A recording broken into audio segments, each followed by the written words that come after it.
Hello everyone, myself Dr. Usha Vyas. Today my topic is a note on Shakespearean tragedy.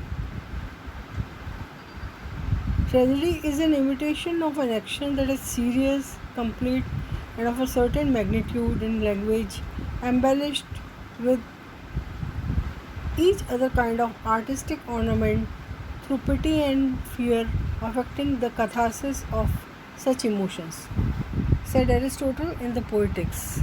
This definition seems to have tremendously influenced the European dramatists of Europe. However, Shakespeare, who had no more than common schooling, did not follow any set pattern or formula. In some of his earlier tragedies, we do notice some influence of Seneca, the mysteries and the moralities of the Middle Ages, as well as by Marlowe and Kyd. But by the time he came to write the greatest of his tragedies, Macbeth, Hamlet, Othello, King Lear, he had outgrown these influences. At the outset, it must be stated that Shakespeare had no set conception of tragedy, nor had any philosophy thereof. According to Bradley, he had only a sense for tragedy, not a philosophy of it. Bradley, able to we can be able to descend on certain valuable principles which underlie almost all Shakespearean tragedy. To begin with, a Shakespearean tragedy is study of one man, the hero who stands like a colossus beside other characters. Unlike Greek tragedy, which had a fewer characters, usually 4 or 5, apart from chorus, a Shakespearean tragedy brings before us a much large number of characters and also unfolds much vaster parameters of space and time, contrary to Aristotle's principle of three unities. Inclusion of large number of dramatis personae does not reduce the stature of the principal characters, and the stage directions and light continue to focus on them. Minor characters do have some role to play to enhance the movement of the plot or to add to the story. No character in Shakespearean tragedy can be eliminated. A Shakespearean tragedy is always a story of one man, a hero, who undergoes nerve-wracking experience. The hero in a Shakespearean tragedy is always a man of outstanding social status, above average man. Mostly the heroes are kings, nobles, princes, or very high officials. For example, in King Lear and Julius Caesar, we have kings. In Hamlet, we have a prince. In Macbeth, both Macbeth and Lady Macbeth belong to our nobles to begin with. Othello is the general of the Venetian forces.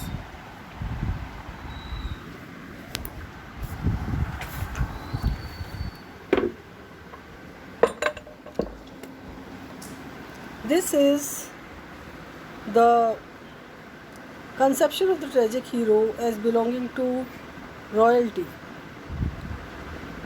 Shakespeare conforms to the tradition of the ancient Greek tragedy, the ancient Roman tragedy as handled by Seneca, and even to the conception of the Middle Ages as expressed by Chaucer's monk. Shakespeare seems to follow the definition given by the monk. His heroes are of a high degree. Why did Aristotle, a monk, make a speech most stunning and effective in his fall?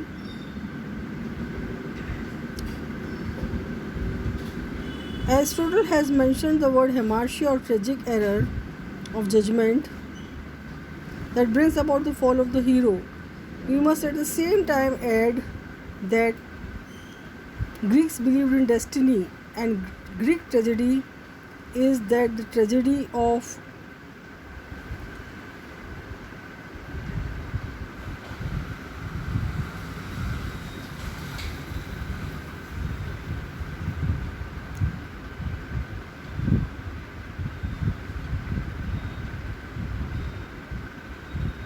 Of course, there are other contributing factors such as chance, accident, external forces. And so, Lear is rash, Hamlet broods too much, Macbeth is ambitious, and Othello is jealous. In Macbeth, we have the witches and the Lady Macbeth. In Othello, we have many chance factors. Conflict is also the essence of a Shakespearean tragedy. No conflict is complete, no tragedy is complete without conflict, and the conflict is both external as well as internal. In the external conflict, the hero is pitted against the external forces and antagonists. In Othello, we have Iago, the villain. He gives no pause to Othello to reflect. In Macbeth, it is the witches and the Lady Macbeth. Internal conflict is more terrible. It is a conflict between the soul and the hero, soul of the hero. Such conflict can be witnessed in the hero, in the soliloquies posted by the hero, said by the heroes. In Othello, the conflict is primarily internal. He is torn between hatred and overwhelming love for Desdemona. The Greek tragedy did not necessarily end in death, but all Shakespearean tragedies end in death of the hero or the heroine.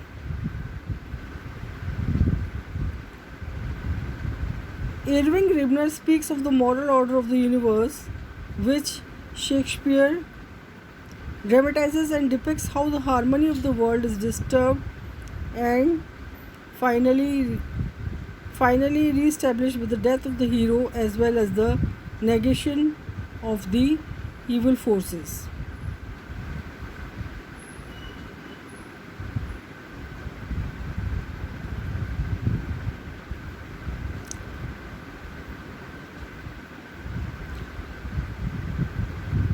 In Othello, if Othello murders Desdemona and stabs himself to death, the villain meets much more violent death by torture, and once again the order is re-established in Cyprus with Cassio in command. In all cases, the heroes of Shakespeare do realize the grave error or weakness, and then they win our sympathy. In the end, Macbeth realizes what life actually is, a tale told by an idiot. Lady Macbeth dies of mental perturbation which overtakes her. Othello realizes his grave crime, but it is too late when he realizes the meaninglessness of life. He stabs himself and falls upon the dead Desdemona. We cannot exactly clarify our final impression, whether it is pity and fear that are aroused or it is mere sense of waste that we feel at the end. In fact, Shakespearean tragedies cannot be categorized in watertight compartments. Each tragedy has a finale which leaves the audience with a feeling which includes pity, sympathy, and we tend to remark how wasteful the life is. A genius is not bound by rules. He formulates his own rules and depicts life as he sees it. It would be a vain exercise to evaluate Shakespearean tragedies on the Aristotelian scale or for that matter by any other set of rules. He unfolds the profound truths of life, and as critics, we should examine his tragedies in terms he himself creates. This is all for today. Thanks for watching.